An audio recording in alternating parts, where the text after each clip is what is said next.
Welcome to another edition of Bases and Balls with my good friend broadcaster Jim Rosenhaus with us here on WAKR. And Rosie, I know we're only 3 weeks in, but I remember sitting at a banquet and I was emceeing with Chris Antonetti, our president. He said, "We're going to give these young guys a chance to swing the bat and see what we got."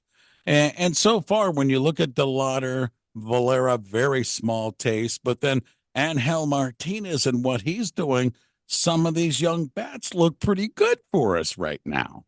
Yeah, and that was the important part of it was not only for some new players like a Delauder, who we hadn't seen before, to see if they could contribute, but also some of the younger players who have been here for a little bit, had some experience.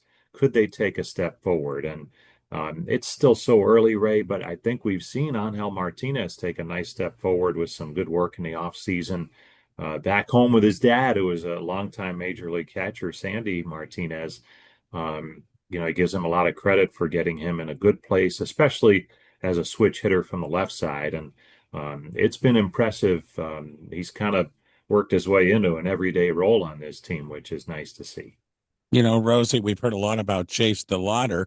Most of us baseball fans, from you and Hammy, talking about the potential and what you've seen in spring training. And then every year he's gotten injured. Where now you're starting to see him. He looks really like the real deal. This guy stays healthy. He's a legitimate stud in that lineup. I think so. The at bats are really solid. Like even if he doesn't pick up a base hit or do something spectacular, just good at bats and he'll make contact. He can move a runner over from second to third and that type of thing by pulling a ground ball. Just seems to have a really good idea at the plate, and he's going to go through his ups and downs for sure because he's still a young player. But there's a lot to like there, and so far it's been really fun to watch. And he stayed healthy, which is big. And not a lot to like as well as Parker Messick. We saw him come up last year, Rosie, and throw strikes. And I said that to him when I interviewed him a couple of months ago from Arizona. I said, "I like it that you throw strikes." And he said, "I've always tried to do that." This guy looks real solid for us. Yeah, and you know what's really impressive, right? The teams he's faced so far, Dodgers, Cubs, Braves, um, these are teams that have good offenses and some of the best in the game, and he shut them down. And you mentioned throwing strikes. He's also not afraid to work inside, keep hitters honest, keep them off the plate a little bit, and that's important. That's part of good control too. And he's been very good at that. And if he keeps that, he's going to have his games where maybe it doesn't quite work out, but as long as he has that mindset of throwing strikes, he's going to be just fine.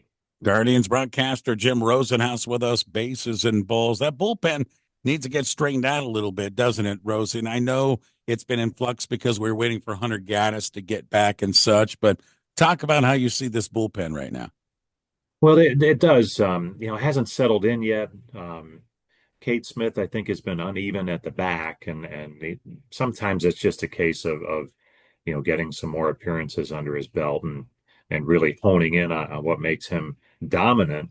But yeah, to get to him so far, it has been um, kind of hit or miss at times, and I think we've seen Eric Sabrowski take a huge step forward, and that's been big. Um, and there have been some other good performances, but consistency wise, they're still looking for that. And again, sometimes it's just getting into the season a little bit more for these guys to get on a good routine and a good role. Yeah, the bullpen certainly. And again, that Hunter Gaddis thing, I know it's one person, right, Rosie? But we saw it last year when we had people leave the bullpen, how it took some time to get used to roles. Hunter has a big role on this baseball team's bullpen. He sure does, and has been up among the league leaders in holds the last several seasons. He's been durable, more than 70 appearances in each of the last 2 years. That matters. And when you miss that, it might not be readily apparent right away, but sometimes it has a way of catching up with you. And uh, it'll be nice when he can get back to throwing, multiple days in a row, things like that. He's not quite there yet, but he's getting close, and he's got that first outing back in the big leagues under his belt. So that's important.